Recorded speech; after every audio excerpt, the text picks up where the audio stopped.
The relationship between the U.S. and Saudi Arabia has been a bit of a roller coaster. This is obviously a challenging time. We've become very good friends. They have to be held accountable. As a presidential candidate, Joe Biden pledged to punish Saudi Arabia for its human rights abuses. They're going in and murdering children, and they're murdering innocent people. And he vowed to make them, in fact, the pariah that they are.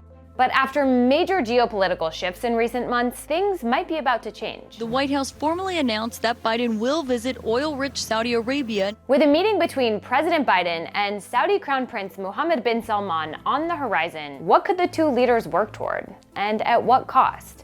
Here are 5 key things that are likely to come up in talks.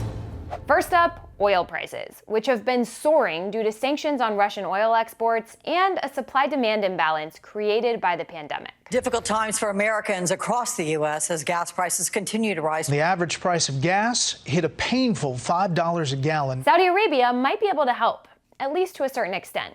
It's one of the world's biggest oil producers and a leading member of OPEC+, a coalition of countries, including Russia, that controls more than half of the world's oil exports.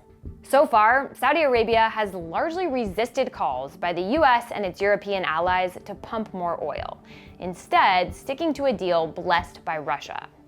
But then in June, OPEC Plus agreed to up production by a few thousand barrels a day. It's not a huge amount, but it did draw some praise from the White House. Now with a visit, Biden, who is under pressure to lower prices at the pump, could address the topic in a meeting, since Saudi Arabia is one of the few countries in the world capable of boosting production by a significant amount. Another issue at the top of the list is security. Saudi Arabia wants greater military aid and security assurances from the United States. Since 2015, the country has been leading a bombing campaign in neighboring Yemen against the Iran-backed Houthi movement. The Houthis have been fighting for greater political sway in Yemen and have retaliated by launching attacks on targets in Saudi Arabia. In years past, the US provided Saudi Arabia with billions of dollars of military aid.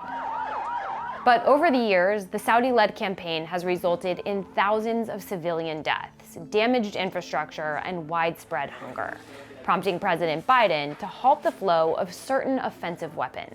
We're not going to, in fact, sell more weapons to them, but I would end the subsidies that we have, end the sale of material to the Saudis. Recently, Saudi Arabia extended a truce in Yemen, a move sought by the US. This fragile truce offers the best hope in years for ending what the UN has called the world's worst humanitarian crisis. That could pave the way for the US to send more military aid to Saudi Arabia. US and Saudi leaders could also work toward normalizing relations between Saudi Arabia and Israel. Officially, Saudi Arabia doesn't have formal diplomatic relations with its regional neighbor, and it supports the creation of an independent Palestinian state. But in secret meetings, Saudi Arabia has been moving toward eventual ties with Israel.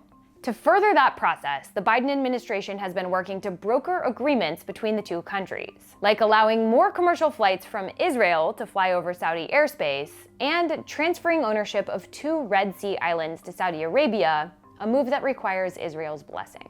Those would be 2 pretty significant steps in the direction of normalization. President Biden and his team have been working on this. They do see this as a U.S. interest. Though it might still be years away, normalized relations between the two countries would reshape politics in the Middle East, and it could give other Arab and Muslim nations a green light to recognize Israel.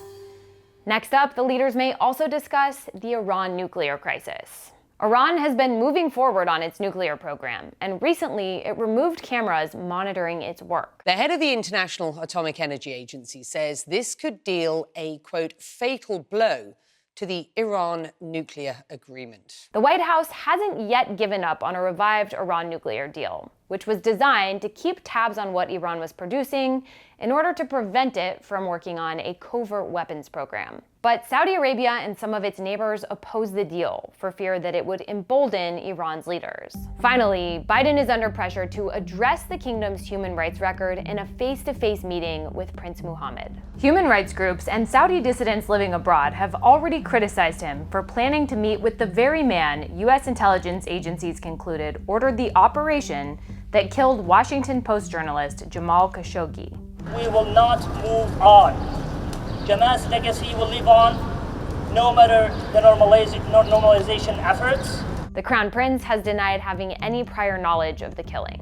U.S. officials across the political spectrum have also criticized Prince Mohammed, warning about other human rights abuses, like the jailing of political opponents, the alleged torture of women's rights activists, and mass executions. Many are calling on Biden to use his leverage to demand concrete change before any meeting takes place. I'm not going to change my view on human rights, but as President of the United States, my job is to bring peace if I can. Clearly, the U.S. and Saudi Arabia have a lot of issues they can work on, but many fear that without demanding action on human rights issues, President Biden will simply enable Prince Mohammed to continue ruling with impunity. So what do you think the Biden administration should press for, if anything, leading up to the Saudi Arabia trip? Leave a comment below.